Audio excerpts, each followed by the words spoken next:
Lançamentos da semana. Galera, tudo bem com todo mundo? Esse vídeo ele vai seguir a mesma dinâmica da semana passada, porque vocês gostaram bastante. Eu basicamente citei vários quadrinhos que estavam saindo na semana e ao mesmo tempo destaquei os 6 como é o padrão de todo vídeo. Porque, galera, tem toda uma pesquisa por trás dos lançamentos da semana, tipo o que está saindo no Brasil, no mundo, e geralmente a gente jogava fora essa pesquisa. Aí na semana passada a gente pensou, tá, mas por que a gente não cita os quadrinhos que a gente não vai se aprofundar e se aprofunda nos 6 porque não vai dar tanto trabalho assim e ao mesmo tempo vocês vão ficar mais e mais informados. E a gente começa com Marvel Essenciais da Panini. Esse é um nome um pouco irônico nesse caso, porque é um quadrinho que divide opiniões, tem muita gente que não gosta de Demolidor Pai. Eu gosto principalmente por conta dos desenhos do Joey Quesada e porque a trama ela não tem medo de mexer um pouco nas bases do Matt Murdock e chocar o leitor. Essa é a primeira vez que esse quadrinho sai num encadernado. Na verdade, ele só tinha saído uma vez pela Panini, numa minissérie em 3 partes, agora tem um encadernado escrito Essenciais em cima. Pois então, tu deve conhecer o Joey Quesada, ele foi um dos caras que revitalizou o Demolidor ali no final dos anos 90, ele é tipo essencial pro personagem, e aqui é ele sozinho, né? Em vez de ter o Kevin Smith escrevendo, como foi lá no Diabo da Guarda, aqui ele vai escrever e desenhar, e como eu falei, eu acho legal a pegada. Na trama, a gente tem um serial killer à solta na cozinha do inferno, enquanto aparece um outro grupo de vigilantes, e tá quente pra caramba, é um quadrinho que fala muito sobre o calor que está fazendo na cozinha do inferno. É interessante que o Quesada, ele usa aqui na história elementos de religiões de matriz africana, porque eu não sei se tu sabe, mas os pais dele são cubanos. Vocês sabem que esse quadrinho saiu originalmente na primeira edição em 2004, e aí atrasou, e para ter uma ideia, só foi terminar em 2007. Sim, foram 3 anos para esse quadrinho ser finalizado lá nos Estados Unidos, e para muita gente foi um cocô. Agora é o momento de falar sobre Saudade, do Felipe William com a Melissa Garabelli, que, gente, de longe é o quadrinho mais fofinho e bonitinho dessa semana. O Dois Quadrinhos possivelmente foi o primeiro canal, talvez blog, etc., a falar sobre saudade na história da internet, porque eu comentei ele antes dos lançamentos da CCXP 2018 e ele acabou sendo um hit no evento e tudo mais, né? Porque é um quadrinho muito bonito, todo aquarelado. A história vai falar sobre um cervo que acaba entrando na vida de uma família e vai ajudar essa família a superar um trauma terrível. O Saudade, que chegou a ganhar Troféu HQ Mix, Troféu Angelo Agostini, foi publicado nos Estados Unidos com o título de Missing You, concorreu ao Eisner de melhor publicação infantil, pois então, e ele está sendo republicado essa semana, ele sai numa edição em capa dura, bonitona, pela Harper Kids. Primeiro, parabéns aos autores, que demais, e galera, por um lado também é meio triste, né? Um quadrinho nacional independente teve que dar toda uma volta no planeta, ter continuação, prêmio, etc., para chegar numa grande editora. E a parte legal é que agora vai ser distribuído para o Brasil inteiro, então muita gente vai poder conhecer o Saudade. Já que a gente falou sobre o Marvel Essenciais, vamos para um grandes eventos DC que eu quero muito ler, que é o Presidente Lex Luthor. Esse quadrinho, ele é comentado pelos fãs. Eu acho que muito mais pelo acontecimento do que, ok, isso é um clássico de grande qualidade, mas eu lembro que eu acho que no Liga da Justiça Sem Limites, aquela animação, o Luthor era presidente em algum momento e eu achei muito legal, então eu sempre quis ler a versão em quadrinhos. Então, essa é uma HQ meio baseada na realidade, porque ali nos anos 2000, os Estados Unidos elegeram o George W. Bush e o universo DC, por sua vez, né, acompanhou esse evento e eles elegeram o Lex Luthor. E pasmem, o vilão seguiu como presidente até 2004, então de 2000 até 2004, mas esse encadernado da Panini vai pegar ali o começo da saga, o momento da posse. O destaque é que nesse encadernado tem também a biografia não autorizada do Lex Luthor, que é uma excelente origem do Luthor, ali dos anos 90, que também tem relação, veja só, né, com o Donald Trump.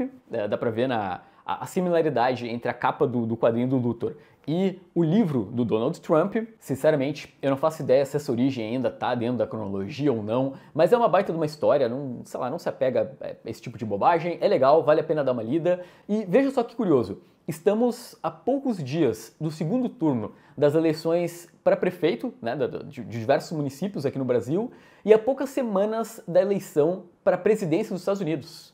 Seria Panini tentando influenciar o voto dos leitores? Será? Será um alerta por parte da Panini? Vamos agora para aquela lista de lançamentos. Primeiro tem Demolidor, a Armadura Negra, que retoma, né, aquela armadura, enfim, do Demolidor dos anos 90, com o Chichester como roteirista, né? Então ele retorna depois de muito tempo. Tem o Novo Justiceiro, que é um relançamento do personagem que já nasceu morto, é um Justiceiro completamente diferente e eu não recomendo. Tem o Venom, o Agente Venom de Rick Remender e Tony Moore no Marvel Essenciais, eu recomendo, é muito legal. Para quem ainda não cansou de Jiu-Jitsu, tem Tomie, um clássico desse autor, sendo republicado pelo Pipoca Nanquim. E para terminar, tem um nacional que nos chamou a atenção, que é O Silêncio e a Tempestade, do Vander Antunes, que é um autor que tem publicado mais no exterior do que aqui no Brasil. Sai pela Conrad.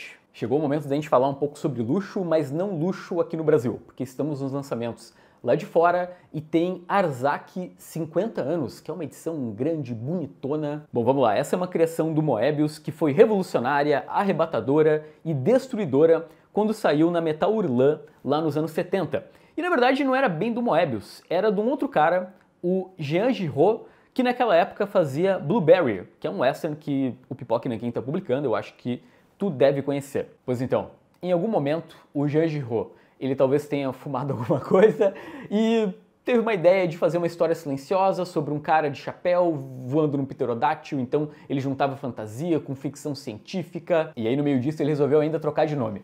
Já saiu no Brasil, por aquela coleção bonitona pela Nemo, e essa edição que está saindo agora na França é um pouco mais curta, tem tipo umas 40 páginas, e sai num formatão de 20 por 30. É basicamente para o leitor entrar nas páginas do Moebius, e gente, meio que já tá na hora de alguém recuperar esse material no Brasil, né? A coleção Moebius pra mim tem cara de Pipoca Nanquim. Bom, esse é o momento que a gente perde a monetização desse vídeo, talvez seja bom até tu tirar as crianças da sala, porque a gente vai falar sobre a verdade sobre o caso Vivès. Quadrinho que vem para abalar as estruturas da França e acabar com a moral e os bons costumes deste país. Eu imagino que vocês conhecem o Bastien Vivès, ele é um dos nomes mais comentados pro bem e pro mal, né, dos quadrinhos franceses, ou dá pra dizer dos quadrinhos mundiais, autor do Polina, do Uma Irmã e do Gosto do Cloro. Ele tá cancelado, ou mais ou menos cancelado, dá pra dizer assim, e se tu não conhece essa história, senta aí confortavelmente que tu vai ficar apavorado. O Vivès, ele tá sendo acusado do que os franceses chamam de pedopornografia. Um dos motivos é um quadrinho chamado Pequeno Paul, que ele lançou em 2018, sobre um moleque que tem um pênis gigante.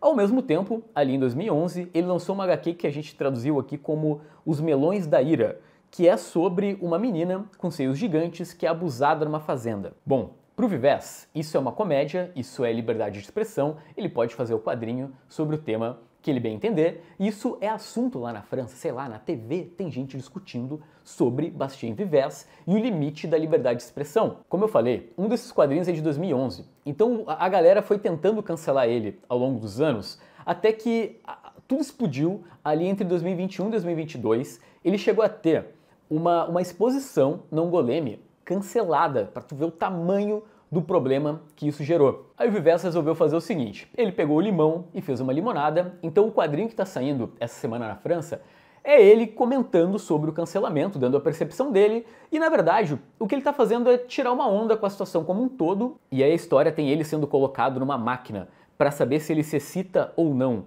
com, enfim, coisas do que eu já comentei, tem interrogatórios da polícia em que ele é condenado sem ser exatamente acusado do que aconteceu, como diria minha avó, ele tá cutucando onça com vara curta.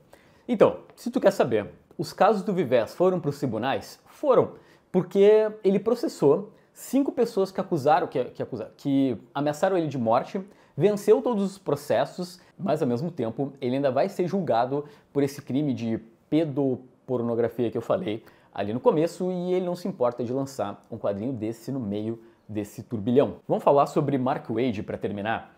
Galera, vocês viram, eu estou decepcionado com Mark Waid por conta do Absolute Power, mas esse quadrinho parece muito legal, que é o Batman e Robin ano 1, até porque tá juntando Mark Waid com Chris Samnee, né, a dupla do Demolidor e da Viúva Negra, então é uma bela de uma dupla, e gente, os desenhos estão um absurdo. São imagens que lembram, sabe aquelas animações que elas se levam a sério, mas ao mesmo tempo tem esse tom mais de nostalgia, beleza da infância. O legal aqui é que o Mark Waid e o Chris Samnee, eles ganham um companheiro, que é o brasileiro Matt Lopes, abraço pro Matt, porque ele assiste 2 quadrinhos. E na trama eu acho que não tem muito mistério, né, galera? É o ano 1 do Bruce Wayne encontrando Dick Grayson, e aí a gente tem essa dúvida se a relação entre eles vai ser de pai e filho ou general e soldado.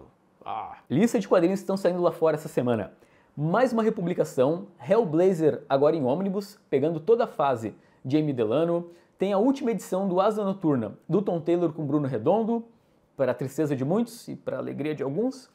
O Filho da Mulher Maravilha, edição que o Tom King disse que seria muito polêmica, e agora ele está recebendo uma chuva de hate lá no Twitter, impressionante. Tem a nova série da Mística, do Declan Shalvey, que eu acho que vale ficar de olho. Tem o final do Legado de Júpiter, que, cara, eu nem sabia que não tinha acabado ainda. E para terminar, tem talvez a última HQ do Alan Moore, que é o Almanaque da Magia. Levou 15 anos para ser publicada e a gente vai comentar melhor quando eu devir lançar por aqui. Eu termino esse vídeo te lembrando de algo. Não é lembra de apertar no botão do like? Não! Lembra que foi um prazer ter tu por aqui, tá? Obrigado. Esse programa ele tá cativando cada vez mais o público, né? Até porque ele tá cada vez mais regular, né? Geralmente ele sai quarta ou quinta. Eu procuro fazer uma programação, né, balanceada no canal, mas é legal porque os números estão subindo cada vez mais, quer dizer que vocês estão gostando bastante. Então valeu demais e até o próximo vídeo. Tchau, tchau.